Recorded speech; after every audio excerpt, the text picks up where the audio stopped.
Welcome to my channel. మనం ఎంతగానో ఎదురు చూస్తున్న మెగా డిఎస్సి అయితే రానే వచ్చేసిందండి. సో త్వరలో నోటిఫికేషన్ రాబోతుంది కదా, అందుకు ప్రిపేర్ అవుతున్న అందరికీ కూడా నా మనస్ఫూర్తిగా అభినందనలు తెలియజేసుకుంటున్నానండి. నెక్స్ట్ ఈరోజు మనం విషయానికైతే వద్దాము. మనం అందరినీ గౌరవించే స్థాయి నుండి అందరూ మనల్ని గౌరవించే స్థాయికి తీసుకెళ్లే శక్తి ఒక్క చదువుకు మాత్రమే ఉందండి. అటువంటి చదువు చెప్పే ఉద్యోగం కోసం మీరందరూ ప్రిపేర్ అవుతున్నారు కదా. ఫస్ట్ ఆఫ్ ఆల్ మీకు అందరికీ కూడా కంగ్రాట్స్ అండ్ నా అభినందనలు తెలుపుకుంటున్నానండి. మనం ఊరికే టీచర్ కావాలంటే కాలేమండి. ఫస్ట్ ఒక దృఢ సంకల్పం అయితే మనం కలగజేసుకోవాలా. నేను టీచర్ జాబ్ కొట్టగలను అనే దృఢ సంకల్పం పెట్టుకొని మన మీద మనకి సెల్ఫ్ కాన్ఫిడెన్స్ అయితే ఉండాలండి. నేను ఖచ్చితంగా తెచ్చుకోగలను అని అనుకొని కష్టపడితే మాత్రమే మనం ఈ టీచర్ జాబ్ అనేది తెచ్చుకోగలమండి.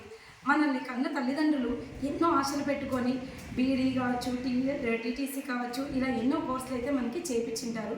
సో వాళ్ళందరి కళల్ని మనం సాకారం చేయాలంటే జాబ్ అనేది కంపల్సరీ అండి. మనం ఎప్పుడైతే జాబ్ తెచ్చుకున్నామనుకోండి, అందరికంటే సంతోషపడే వాళ్ళలో మన తల్లిదండ్రులే ఫస్ట్ ప్లేస్లో ఉంటారండి. ఇంకోటి, మనం ప్రిపేర్ అవుతున్నామంటే మనకి పాజిటివ్గా రెస్పాండ్ అయ్యే వాళ్ళు ఎంతమంది ఉంటారో, నెగిటివ్గా రెస్పాండ్ అయ్యే వాళ్ళు కూడా అంతమందే ఉంటారండి. కొంతమంది అవునా డిఎస్సికి ప్రిపేర్ అవుతున్నావా, మంచి ఛాన్స్ వచ్చింది, కష్టపడి చదువు అని సపోర్ట్ చేసేవాళ్ళు ఉంటారు. ఇంకొంతమంది ఏమంటారంటే అబ్బా వాళ్ళే చదివినావులే, ఎన్నేళ్ళ నుంచి చదువుతున్నావు అని నెగిటివ్గా మనల్ని డ్రాబ్యాక్ చేసేవాళ్ళు కూడా ఉంటారండి. సో అలాంటి వాళ్ళని ఎవరిని కూడా మీరు మైండ్లో పెట్టుకోకూడదు. అంటే ఏమంటున్నానంటే, అలాంటి వాళ్ళు చెప్పిండే మాటల్ని కాకుండా ఎవరైతే మనల్ని అవమానపరిచింటారో వాళ్ళకి మనం మాటలతో కాదండి సమాధానం చెప్పాల్సింది. జాబ్ తెచ్చుకొని ఖచ్చితంగా మనం అప్పుడైతే వాళ్ళకి మనం సమాధానం చెప్పినట్లు అవుతుంది. సో ఎటువంటి నెగిటివ్గా మనకి ఉన్నా కూడా అవన్నీ కూడా పాజిటివ్గా మనము మలుచుకొని కష్టపడి చదివి డిఎస్సి జాబ్ అయితే కొట్టాలండి. మనకి ఈ అవకాశం లేదు, ఆ అవకాశం లేదు, టైం తక్కువ ఉంది, ఇవన్నీ మనం మాటలు చెప్తే ఎవరు నమ్మరండి. అంటే మనం ఎన్నేళ్ళు చదివినాము, ఎంత కష్టపడినాము, అవన్నీ ఎవ్వరు చూడరు. మనం కేవలం సక్సెస్ ఎప్పుడైతే సాధించినామో ఆ సక్సెస్ని మాత్రమే చూస్తారండి. సో మనం ఇన్ని రోజులు ఎట్లా చదివినాము, ఎంత టైం వేస్ట్ చేసినాం, లేదంటే డైలీ ఇన్ని గంటలు ప్రిపేర్ అయినాం, అవన్నీ అవసరం లేదండి. ఇప్పుడు నోటిఫికేషన్ వస్తుంది కాబట్టి ఇప్పటి నుండి కష్టపడినా కూడా మనం ఈ 6 మంత్స్లో ఖచ్చితంగా కష్టపడి జాబ్ అయితే తెచ్చుకోవడానికి చాలా అవకాశాలు అయితే ఉన్నాయండి. నేను చేసిన కొన్ని మిస్టేక్స్ మీరు చేయకూడదు అని చెప్తున్నాను కదా, ఆ మిస్టేక్స్ ఏంటో చూద్దామండి. నేను 2008 ESCలో SGT అయితే పోస్ట్ తెచ్చుకున్నానండి. డిసెంబర్ 9న నోటిఫికేషన్ వచ్చింది 2008లో. సో ఆ రోజుకి అంటే డిఎస్సి ఎలా ఉంటుంది, ఏం చదవాలి అనేది అయితే నిల్ నాలెడ్జ్ అండి. కానీ ఒక్కటే తెలుసు, మీకు ఖచ్చితంగా పోస్ట్ తెచ్చుకోవాలంటే SGT చదవండి. లేదు మనకి కంపల్సరీ కాదు, మనం ట్రై చేస్తున్నాము తెచ్చుకుంటామో లేదో అని డౌట్ ఉంటే మాత్రమే అసిస్టెంట్కి ప్రిపేర్ కండి అని చాలామంది సీనియర్స్ అయితే సజెస్ట్ చేస్తారండి. కానీ అప్పుడు జాబ్ అనేది చాలా నీడ్ అనిపించింది. అందుకే నేను కంపల్సరీ SGTకే చదవాలని ఒక డెసిషన్ అయితే తీసుకున్నానండి. కానీ నోటిఫికేషన్ వచ్చే టైంకి నేను MSc ఫిజిక్స్ సెకండ్ సెమ్లో ఉన్నానండి. కానీ నోటిఫికేషన్ డిసెంబర్ 9th వచ్చినప్పుడు సెకండ్ సెమ్ ఇంకా అప్పటికి 2 months అయింది. సో ఆ రోజు అనుకున్నా MSc డ్రాప్ చేయడము ఇష్టం లేదు, అలాగని డిఎస్సిని వదులుకోలేదు. సరే రెండు ట్రై చేద్దాము అని రెండు చదువుదామని అయితే డిసైడ్ అయినానండి. కానీ డిసెంబర్ 9th నోటిఫికేషన్ వచ్చేటప్పటికి సిలబస్, బుక్స్ అన్నీ చూసేటప్పటికి అబ్బా రెండు అయితే కాని పని, ఫస్ట్ డిఎస్సికే చదువుదాము అని స్టార్ట్ చేశానండి సిలబస్ అయితే. సో సిలబస్ స్టార్ట్ చేసిన తర్వాత డిసెంబర్ అండ్ జనవరి 2 months చదివాను.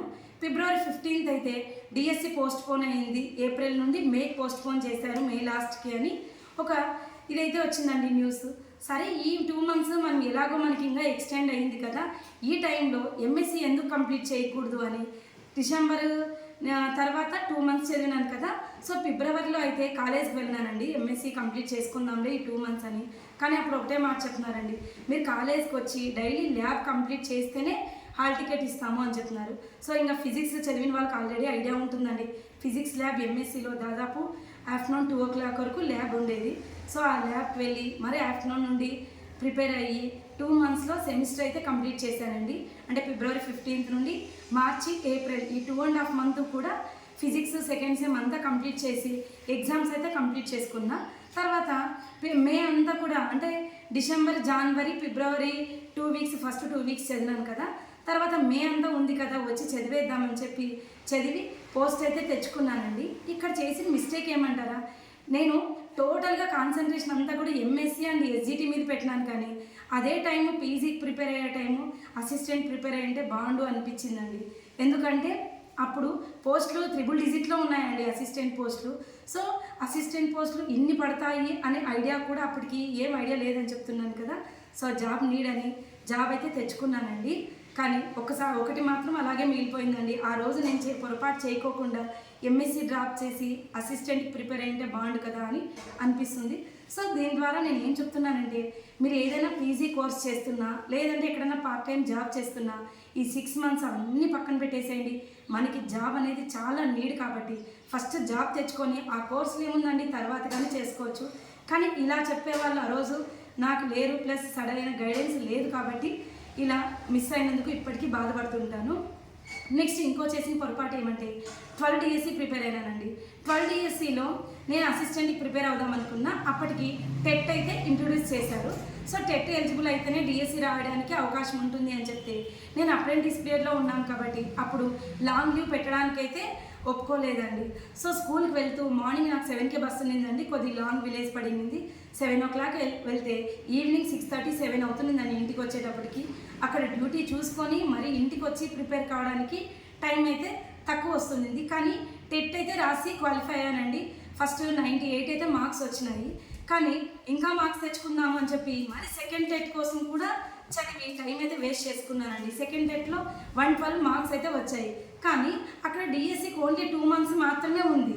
సో ఇలా టెట్కే 2 సార్లు చదివేటప్పటికి ఉండే టైం అంతా కూడా డిఎస్సికి కాకుండా టెట్కే వేస్ట్ చేసినందుకు అక్కడ డిఎస్సిలో అయితే సక్సెస్ సాధించలేకపోయినా.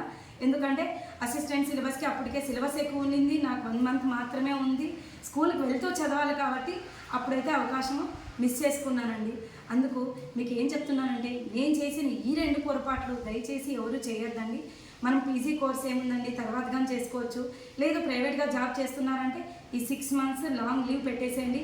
మీ పేరెంట్స్ని కన్విన్స్ చేసి మీరు ఖచ్చితంగా జాబ్ తెచ్చుకోగలరు అని మీ పేరెంట్స్కి నమ్మకం అయితే కుదిర్చి మీరు కంపల్సరీ మీ మీద మీకు ఫస్ట్ కాన్ఫిడెన్స్ అయితే ఉండాలండి, జాబ్ తెచ్చుకోగలను అని. అప్పుడు సక్సెస్ అయితే మీరు ఖచ్చితంగా సాధించవచ్చండి.